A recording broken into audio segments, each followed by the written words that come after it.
All right, moving on to 2 Kings chapter 4. Now a certain woman of the wives of the sons of the prophets cried out to Elisha, "Your servant, my husband, is dead, and you know that your servant feared the Lord, and the creditor has come to take my 2 children to be his slaves." Elisha said to her, "What shall I do for you? Tell me, what do you have in the house?" And she said, "Your maidservant has nothing in the house except a jar of oil." Then he said, "Go, borrow vessels at large for yourself from all your neighbors, even empty vessels. Do not get a few. And you shall go in and shut the door behind you and your sons, and pour out into all the vessels, and you shall set aside what is full." So she went from him and shut the door behind her and her sons. They were bringing the vessels to her, and she poured. When the vessels were full, she said to her son, "Bring me another vessel." And he said to her, "There is not one vessel more." And the oil stopped. Then she came and told the man of God. And he said, "Go, sell the oil and pay your debt, and you and your sons can live on the rest." According to Mosaic law, creditors could enslave debtors and their children to work off a debt when they could not repay it. The period of servitude could last until the next year of Jubilee. Rich people and creditors, however, were not to take advantage of the destitute. And here we see an example where God uses her community to help her out, which is really cool. Verse 8. Now there came a day when Elisha passed over to Shunem, where there was a prominent woman, and she persuaded him to eat food. And so it was, as often as he passed by, he turned in there to eat food. She said to her husband, "Behold now, I perceive that this is a holy man of God passing by us continually. Please, let us make a little walled upper chamber, and let us set a bed for him there, and a table, and a chair, and a lampstand. And it shall be, when he comes to us, that he can turn in there." One day he came there and turned into the upper chamber and rested. Then he said to Gehazi his servant, "Call this Shunammite." And when he had called her, she stood before him. He said to him, "Say now to her, Behold, you have been careful for us with all this care. What can I do for you? Would you be spoken for to the king or to the captain of the army?" And she answered, "I live among my own people." So he said, "What then is to be done for her?" And Gehazi answered, "Truly, she has no son, and her husband is old." He said, "Call her." When he had called her, she stood in the doorway. Then he said, "At this season next year you will embrace a son." And she said, "No, my lord, O man of God, do not lie to your maidservant."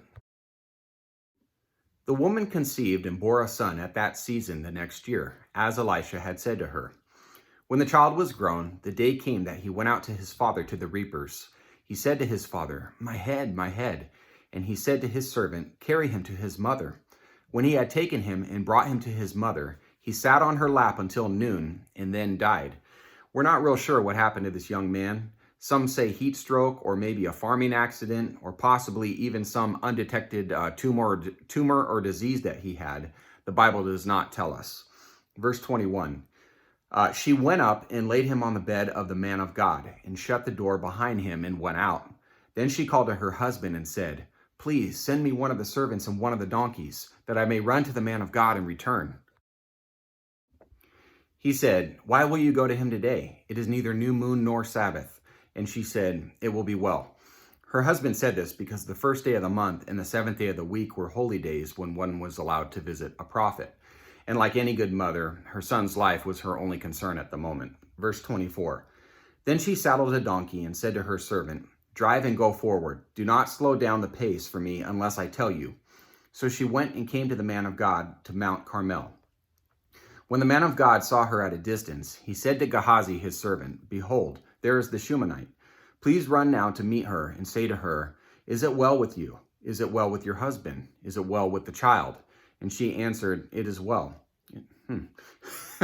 When she came to the man of God to the hill, she caught hold of his feet, and Gehazi came near to push her away. But the man of God said, "Let her alone, for her soul is troubled within her, and the Lord has hidden it from me and has not told me." Then she said, "Did I ask for a son from my Lord? Did I not say, 'Do not deceive me'?" Then he said to Gehazi, "Gird up your loins and take my staff in your hand and go your way. If you meet any man, do not salute him. And if anyone salutes you, do not answer him, and lay my staff on the lad's face." The mother of the lad said, "As the Lord lives and as you yourself live, I will not leave you." And he arose and followed her.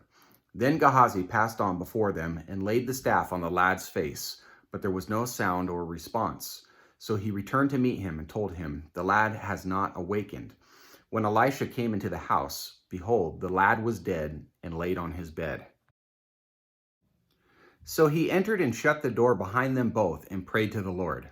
And he went up and lay on the child, and put his mouth on his mouth, and his eyes on his eyes, and his hands on his hands.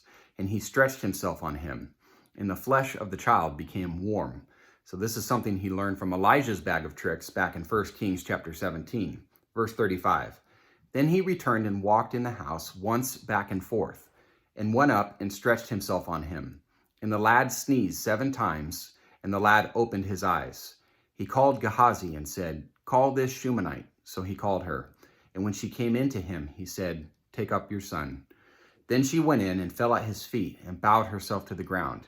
And she took up her son and went out. So we have seen and will continue to see the number 7 pop up. So let's pause for a moment and talk about it. The number 7 is identified with something being finished or complete, as we first noticed in the creation story in Genesis. From then on, that association continues, as 7 is often found in contexts involving completeness or divine perfection. Animals had to be at least 7 days old before being used for sacrifice, seen in Exodus chapter 22. Tomorrow, we'll see Naaman commanded to bathe in the Jordan River 7 times for complete cleansing. We see the command for Joshua to march around Jericho for 7 days, and 7 priests to blow 7 trumpets outside the city walls, and that's in Joshua chapter 6. So it appears as though 7 signifies a completion of some kind, that a divine mandate is fulfilled. And just something interesting that I wanted to point out. When Elisha returned to Gilgal, there was a famine in the land. As the sons of the prophets were sitting before him, he said to his servant, "Put on the large pot and boil stew for the sons of the prophets."